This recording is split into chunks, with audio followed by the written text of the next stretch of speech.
اللهم صل على سيدنا محمد النبي الأمي وعلى آله وصحبه وسلم. بسم الله الرحمن الرحيم. الحمد لله رب العالمين، وصلى الله وسلم على سيدنا محمد وعلى آله وصحبه أجمعين. الحمد لله الذي جمعنا معكم في هذا الوقت المبارك في هذا المكان المبارك مع الإخوة الكرام، بارك الله بهم، القائمين على هذا الوقت وعلى هذا المعهد المبارك، وهذا كله من فضل الله عز وجل، وما بكم من نعمة فمن الله. نعم، فهذا الوقت الآن هو من خيرة الأوقات اجتمعنا فيه نذكر الله عز وجل ونتباحث ونتدارس، لأن الله سبحانه وتعالى خلق الإنسان وقال وهديناه النجدين، بينا له طريق الخير وطريق الشر. فمن طريق الخير أن يهديك الله عز وجل إلى ما فيه الخير.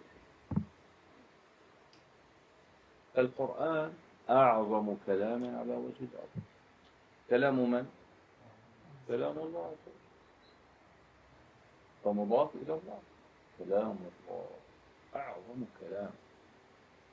والله هداكم وأتى بكم إلى هذا المعنى حتى تدرسوا كلام الله وحتى تتقنوا كلام الله.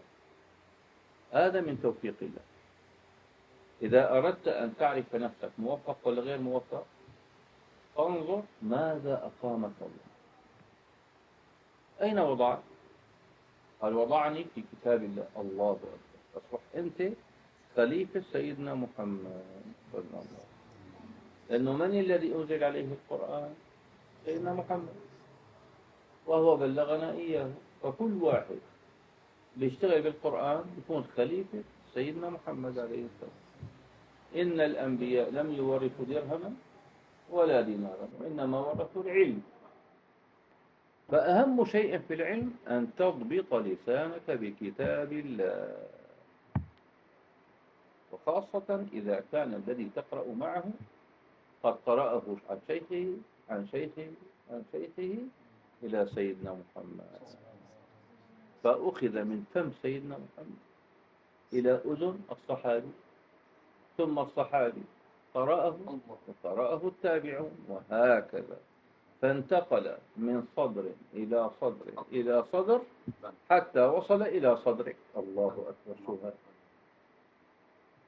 هي أعظم نعمة، إنه الواحد الله يوفقه يصير يقرأ القرآن قراءة صحيحة ويفهمه فهم صحيح. هذا من توفيق الله،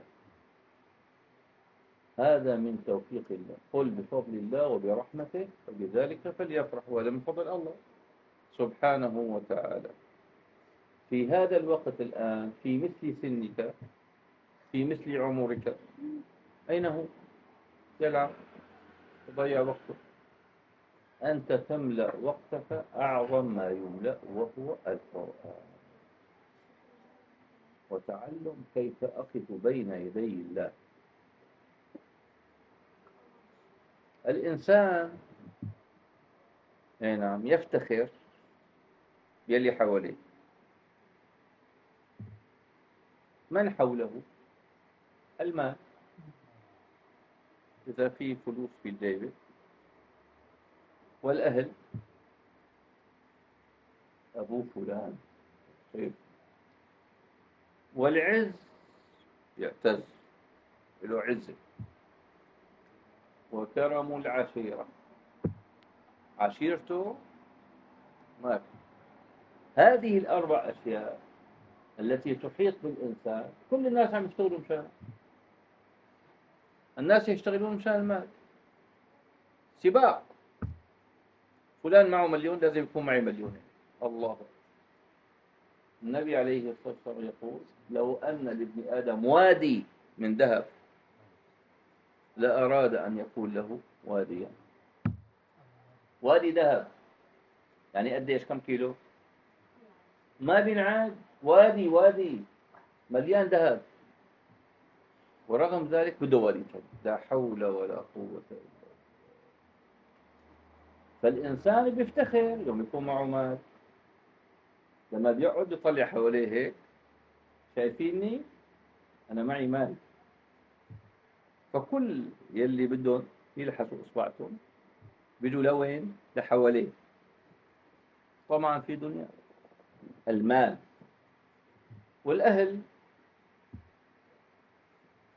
أنا أخواتي 10، إذا واحد من هؤلاء أساء إلي شو تساوي؟ بتصل بإخواتي، تعوا ساعدوني. يفتخر بأهله ويعتز بعشيرته. أليس هذا هو الذي دفعته قريش سيدنا محمد؟ عندما سيدنا محمد جهر بالدعوة وقال لهم آمنوا، ادخلوا بالإسلام، اعبدوا الله، اتركوا الأصنام هذول اللي ما عم ينفعوكم ولا عم يضروكم. قالوا له بدك مصاري؟ نعطيك مال. بدك عشيرة؟ بدك شو بدك حتى نعطيك، ولكن اترك هذه الدعوة. شو قال لهم؟ قال لهم لو وضعوا الشمس في يميني والقمر في يساري على أن أترك هذا الأمر ما أترك، لأنه هذا أغلى. المال يذهب. محتمل الغني يصير فقير ولا لا؟ ما في أغنياء أصبحوا يكونوا أغنياء وعشية فقراء؟ في ولا ما في؟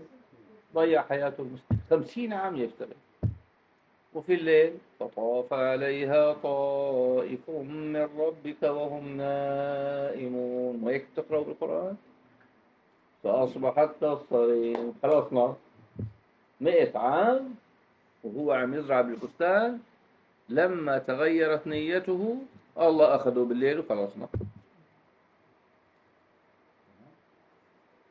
إذا المال ما لازم يكون هدفنا. لا تضيع حياتك من أجل المال، لأنه مين اللي كتب لك المال اللي بدك تاخده؟ الله. قال تعالى نحن قسمنا بينهم معيشتهم في الحياة الدنيا. اللي قسم هو الله، وهو عليم وحكيم وخبير. فإذا كاتب لك $100 تاخذهم، لو اجتمعت الإنس والجن إنه ما تاخذون، تاخذون ولا ما بتاخذون؟ لأنه الذي ستنفذ إرادته مين؟ الله. إذا لا تشتغل بالمال. طيب الأهل، أنا بدي أفتخر عندي 10 أخوات، بيموتوا ولا ما بيموتوا؟ في ناس ماتوا أهلهم كلياتهم ولا ما ماتوا؟ فاز الصبح كان عنده 10 أخوات، عشية ما في ولا أخ. مين أخذهم؟ لا حول ولا قوة. لذلك لا تعتمد على الحي الذي لا يموت، تعتمد على الله. تعتمد على الإخوة والعشيرة. أنا قبيلتي كذا، شو قبيلتك؟ قادر يأخذهم سبحانه وتعالى. طيب في فضائل بدنية، هناك فضائل يتميز بها الإنسان. الصحة، أن تكون صحيحا ولست مريضا. ما شاء الله، صحيح البدن من فوق لتحت. قال عليه الصلاة والسلام اغتنم 5 قبل 5، صحتك قبل مرضك. هلا بتحسن بتوقف هيك تصلي ركعتين سورة البقرة. الله أكبر، قرأت سورة البقرة كاملة في ركعة واحدة. بس لو كنت مريضا، ما شفتوني اللي على الكرسي شفاني الله وعافاني؟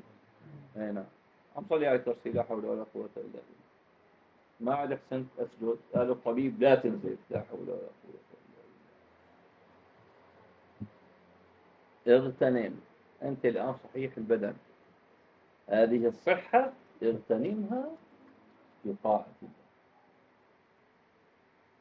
لا تفرط فيها، لا تأخذ ما يضر صحتك. طريق البدن من الفم، ما ينفعك كله، اللي ما بينفع لا ترب عليه.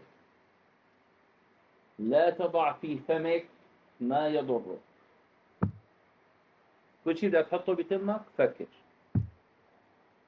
لأنه هذون الشفتين من أعظم النعمات الإنسان.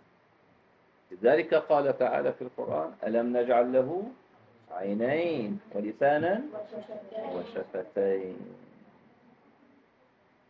فدير بالك على هذون الشفتين، لا تضع فيهما ما يؤذيهما أبدا. في عقل الرأس، مو شو كل شيء بتحطه بتمك. فكر قبل أن تضع هذا في فمك. الصحة، دائما احرص على الصحة، لا تفرط فيها. في مشكلة بالغذاء الآن. الواحد بياكل من هالأكياس المعبأة، شو معبى فيها الله أعلم. في غذاء صحي ولا ما في؟ في غذاء صحي. نحن بنحب معجنات، كل يوم معجنات، كل يوم معجنات. شو بصير بالمعدة؟ تفسد، بيمرض الإنسان، صح ولا لا؟ لأنه لا يعلم الغذاء النافع. الله سبحانه وتعالى جعل لك غذاء نافعا وخلقه لك. لا تأكل ما يؤذيك. افتح وشوف ما هو الغذاء النافع. قد يكون انه تاكل خس. تعرفوا الخس ولا ما بتعرفوه؟ رخيص ولا غالي؟ رخيص. بتروح يوم البادر تشتري خسة بتكفيك 3 أيام 4 أيام ما شاء الله. كل حق 20 ليرة. حق كيس الدربي 20 ليرة. لا حول ولا قوة إلا بالله.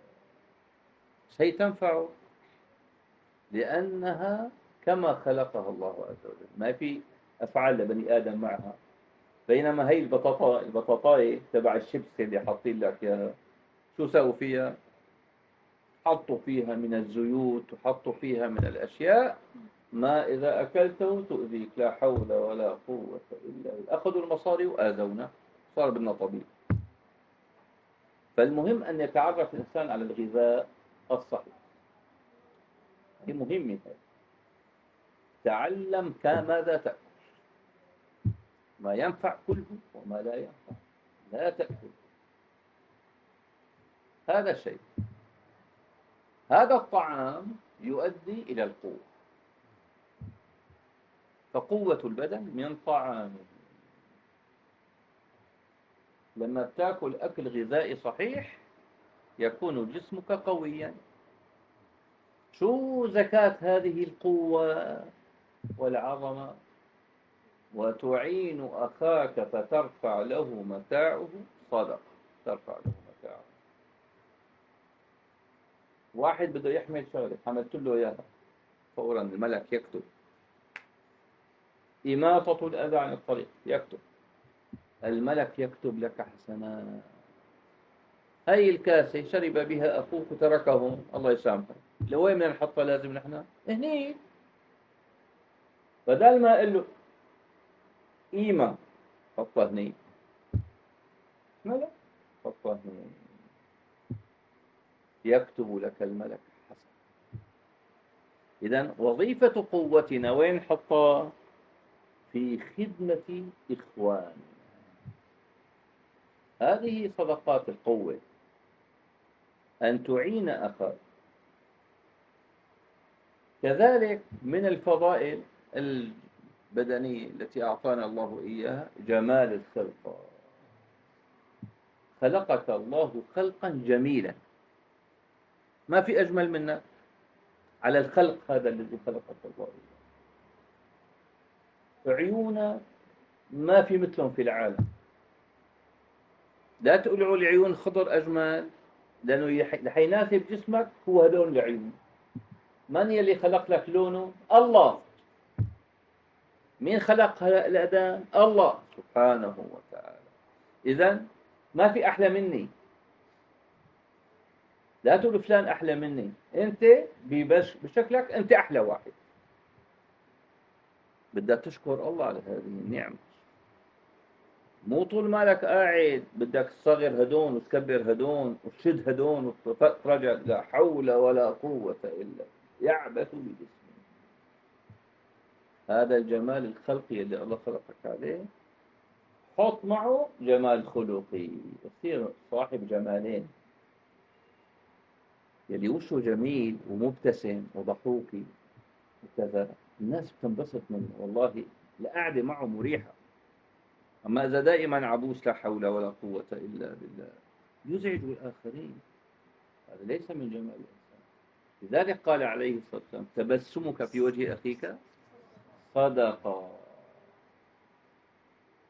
كذلك إذا قال عمرك، هذا من فضل الله، أن يطول عمرك في الخير. كل يوم زيادة، كل يوم تقرب أكثر إلى الله عز وجل. تضع كل شيء في سبيل الله. هي اسمها فضائل بدنية، الله تصدق بها عليك لتشكره عليها. نرتقي بعد ذلك إلى الفضائل النفسية داخل نفسك. أفضل شيء في الإنسان عقله. العقل يجعلك حكيما، يرجع إليك، تستشار. مين الذي يستشار؟ العاقل، يفكر. فأعظم شيء في الإنسان سبب تكليفه شو؟ العقل. العقل، الله كلفك بحمل المسؤولية لأنك عاقل. مجنون الله بكلفه شيء؟ الله ما بيكلف المجانين، بيكلف العقلاء. فأول شيء لازم تحمد رب العالمين على نعمة العقل، أن جعلك عاقلا. طيب كيف يكون كاملا العقل؟ طيب بالعلم.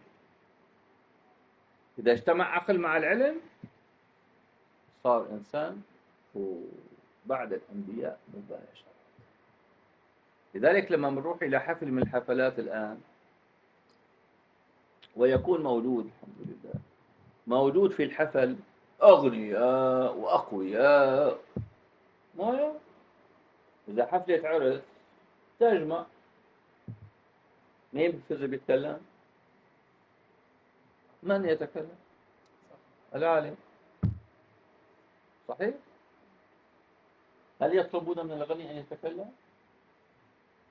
لو إجا أغنى رجل في العالم وحضر العرس بيحطوه على الكرسي، قد يقربونه إلى الصدر، أما هل بيحطوه فوق؟ بيكون عمره 70 سنة، ولكن ليس له رتبة الكلام. من يتكلم؟ العالم. قد يكون عمره 20 سنة، صح ولا لا؟ موجود في الحفل مهندسين ومحامين وأطباء وأغنياء وأقوياء، ما بقي حدا ما إجا. ثم بعد ذلك يقال لطالب العلم: ممكن تقرأ لنا قرآن؟ ممكن تسمعنا كلمة؟ مين رفعه؟ العلم. العلم يبني بيوتا لا عماد له، والجهل يهدم بيت العز والكرم. لذلك يقال أن عمر بن عبد العزيز لما صار خليفة، وطبعا وضعه الخليفة الذي قبله، وقبل ما يموت الخليفة اللي قبل منه جاء إلى الوزير عمر بن عبد العزيز وقال له: يا فلان، خبرني إذا كتب إنه أنا أكون خليفة من بعده، قول الآن حتى فوت وقول له الغي لي إياه، ما بدي أصير خليفة. قال له الوزير: ما بحسن بالله، مين حط هذا السر؟ طلع من هون عمر بن عبد العزيز، اجى ابنه للخليفة لعند الوزير، قال له: لك قل لي مين حاط، ليكون ما حطني حتى أنا أقول له يحطني. هذا عم يدور عليها وهذا هربان منها. المهم مات هذا الخليفة، والوزير فتح هذا الفرمان وقرأ أمام الناس أنه الخليفة بعدي عمر بن عبد العزيز. شو سوى عمر بن العزيز؟ قال إنا لله وإنا إليه راجعون. وإمتى تقال هذه؟ في المصائب. ثم صعد المنبر وقال أيها الناس وليت عليكم ولا علم عندي، ولو أني علمت أنه حطني لكنت اعتذرت،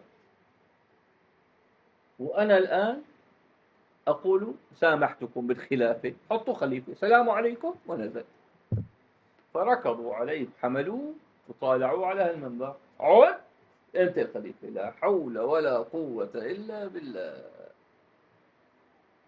وجلس خليفة. قديش مدة الخلافة كانت تبعه؟ 2 و3 أشهر. 2 و3 أشهر في دولة الإسلام الكبيرة.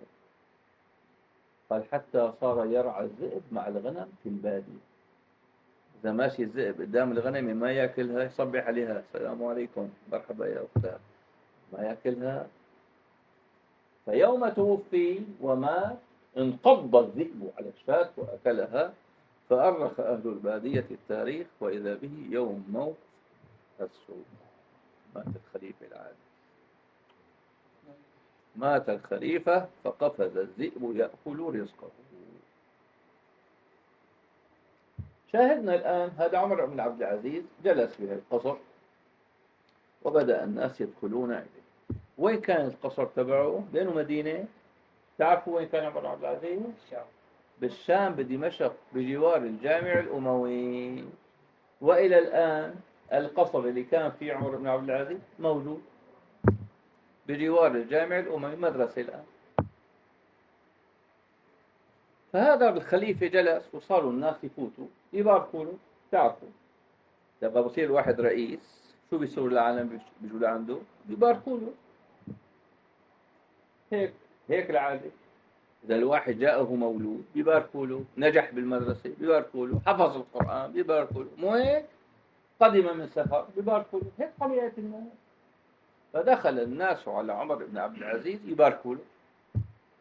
فتقدم شاب عمره 17 سنة وبدأ يتكلم. فقال عمر ارجع يا غلام. قد يتقدم واحد كبير. فقال الغلام يا أمير المؤمنين لو أن الأمر بالعمر، أنت ليش قاعد هون؟ كم واحد في أكبر منك قاعدين؟ زي لتحت. الأمر مو بالعمر. فإذا آتاك الله قلبا حافظا ولسانا لافظا فقد استوجب الكلام. إنما المرء بأصغري قلبه ولسانه. ده في قلب وفي لسان هذا الإنسان. ثم تقدم وبدأ يتكلم. فقال عمر بن عبد العزيز تعلم فليس المرء يولد عالما وليس أخو علم كمن هو جاهل، وإن كبير القوم لا علم عنده صغير إذا التفت عليه المحافل. فكبير القوم لما بيقعد بهيك حفلة بيقعد على جنب ما يستطيع يتكلم، لأنه الذي سيتكلم هو العلم. إذا بدك تصير تتكلم بدك تصير عالم. فالعلم أعلى شيء، أعلى من المال وأعلى من القوة ما في علماء مرضى والناس بيجوا بياخذوا عنه وهكذا. إذن أول شيء الله سبحانه وتعالى ميزك به العقل. يكمل العقل بالعلم. الشيء الثاني الذي أعطاك الله إياه العفة، أن تكون عفيف. لا تمد إيدك على مال ولا تطمع فيه. ابتعد عن الشهوات. كن عفيفا. إذا الله سبحانه وتعالى رزقك العفة سيغنيك من فضله. كن عفيفا، لا تنظر إلى ما لا يحل النظر إليه. كمال العفة بالورع، ترك الشبهات. يعني كل شيء بدك تاكله بدك تعرف شو مصدره. لا تدخل إلى فمك إلا ما عرفت مصدره. النبي عليه الصلاة والسلام دخل بيته فوجد تمرة، في بيته تمرة، وكان يوضع في بيته تمر الصدقات. إذا إنسان عنده تمر صدقة زكاة بيجيبه لبيت سيدنا محمد حتى يوزعوه على الفقراء. فلما وجد تمرة قال لولا أني أخشى أن تكون هذه من تمر الصدقة لأكلتها. عم يعلمنا الشغلة اللي مالك واثق منها لا تاكلها، شوف من أين مصدرها. مو كل شيء بيعطوك إياه بتاكله. إذا كنت تعلم أن هذا صديقك بمد إيده على البسطات الحمد لله، كل ما مر من قدام دكان يطلع شو في بسكوت يحط في جيبته، لا حول ولا قوة إلا بالله، وعم يضيفك خذ كل. كنت تعرفوا هذا فقير مفلس، كيف عم تاكل؟ هذه متفاهمة تقول له هذا ما بيجوز، هذا له مال حقه مصاري، هذا الرجل ما حطه مشان ناكله بلا مال. تمنعه عن هذا فما يعتاد هذا. تمام. هذا الشيء الثاني العفة وكمالها بالورع. وكذلك من الفضائل النفسية الشجاعة، أن تكون شجاعا بالحق. كن شجاع. رأيت أمرا لا يرضي الله قل له تعال هذا لا يرضي الله، قل له هذا لا يرضي الله، بس بكل حكمة بالأدب. الله أرسل إلى فرعون سيدنا موسى. فرعون شو كانت يعني شو مشكلته؟ فرعون شو مشكلته؟ إله، عم يدعي الألوهية. في أعلى من هيك؟ يعني في أكثر من الله؟ هذا فرعون وصلت قال أنا الله، خلاص ما الحكاية. فرب العالمين أرسل له سيدنا موسى وهارون فقولا له قولا لينا. لا تزعجوا، لا تزعجوا لهذا الكافر الحيوان هذا فرعون، لا تزعجوا لعله يتذكر. الله أكبر. إذا كان هذا فرعون الله ما رضي إنه يزعجه، فكيف أنت بتجي عند إنسان عاصي تأخر في صلاته ما صلاها تجي بتسبه؟ ليش عم تسبه؟ قال بدي إياه يصير يصلي هيك بده يصير يصلي. إذا كان عم يصلي ويأخر ببطل يصلي. إنه مو هكذا.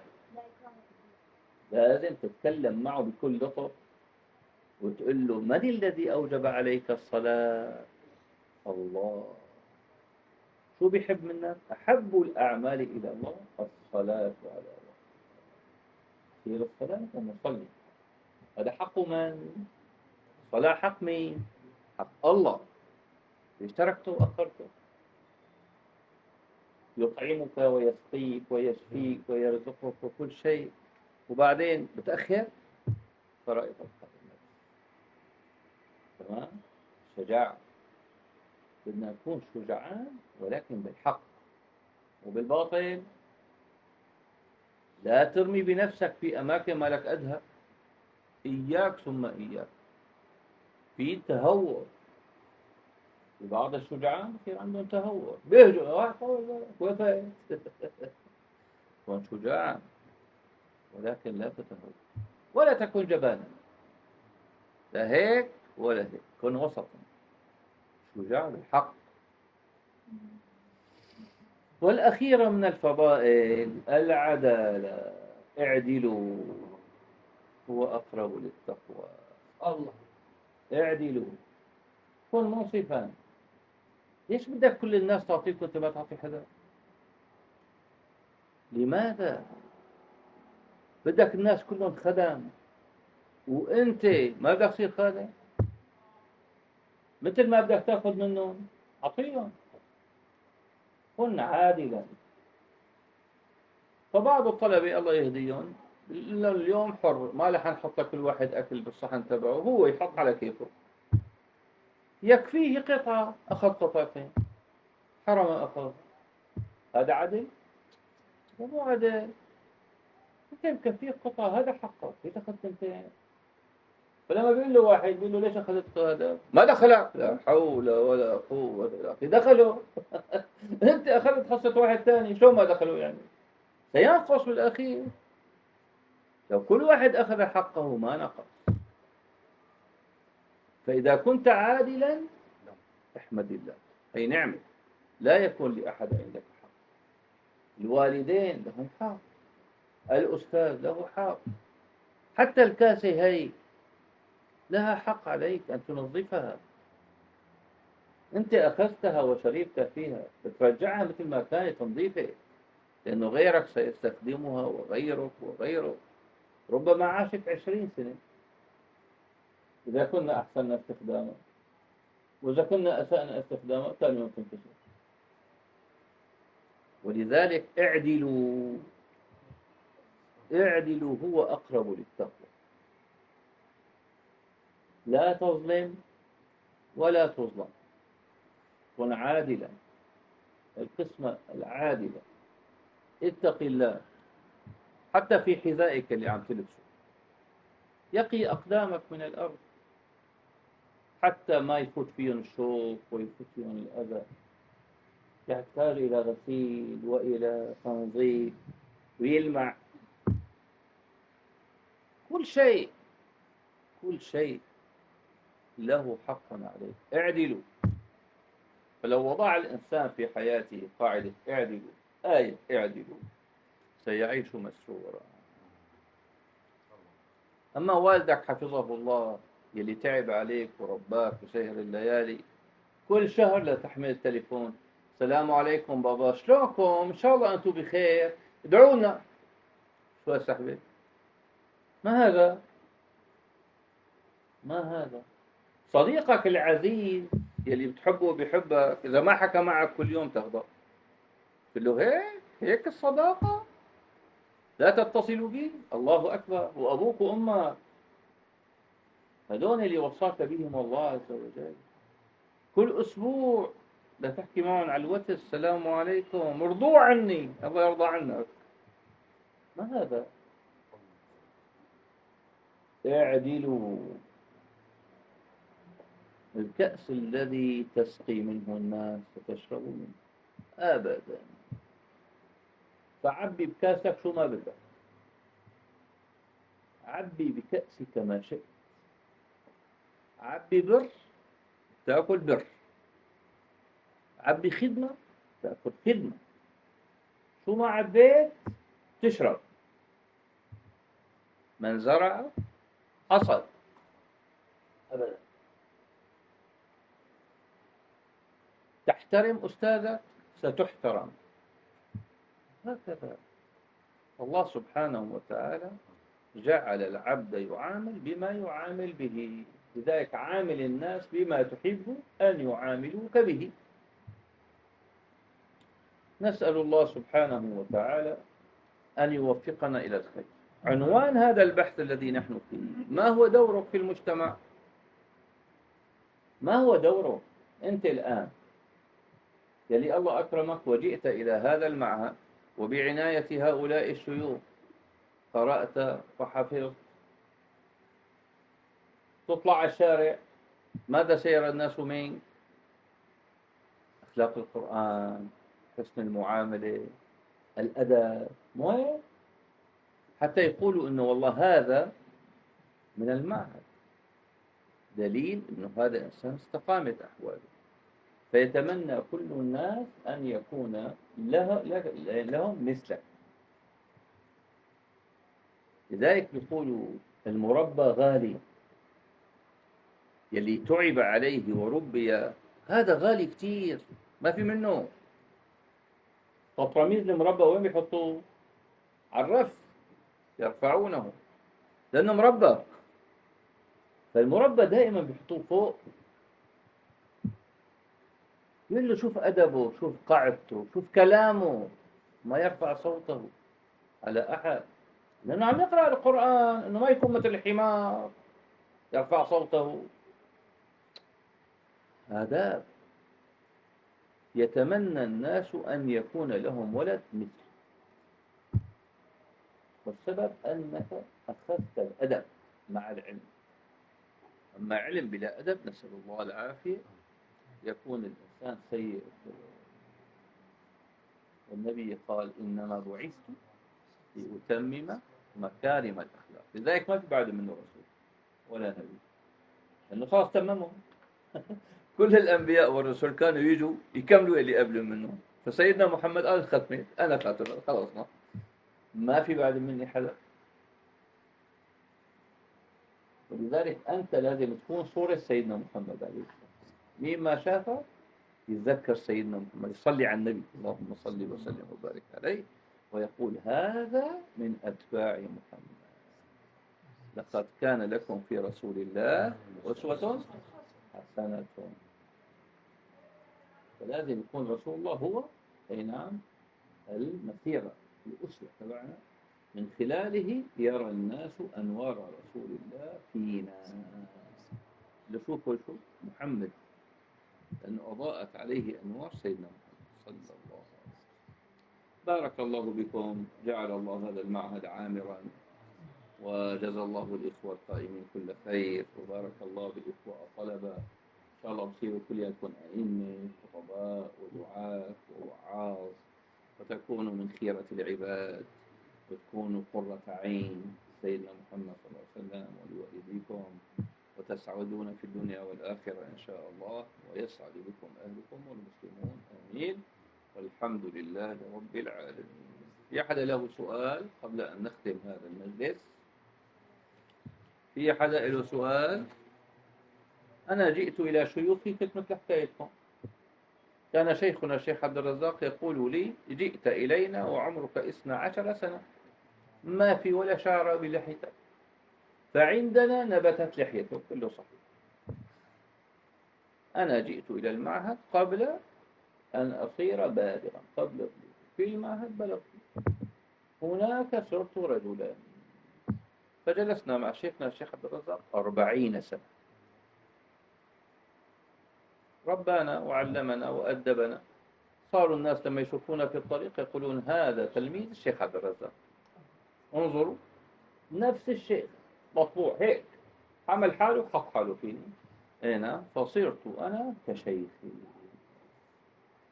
وانبسطوا الناس فينا. فكل واحد منكم إن شاء الله بده يصير نعم نسخة طبق الأصل عن شيخه. نعم، مين ما رآه من الناس يقول ما شاء الله هذا شيخ فلان، هذا سكب فيه فلان هذا العلم ما شاء الله. نسأل الله أن يوفقنا وإياكم للخير. الله الله الله الله الله الله، لا إله إلا الله. أتيناك بالفقر يا ذا الغنى، وأنت الذي لم تزل محسنا.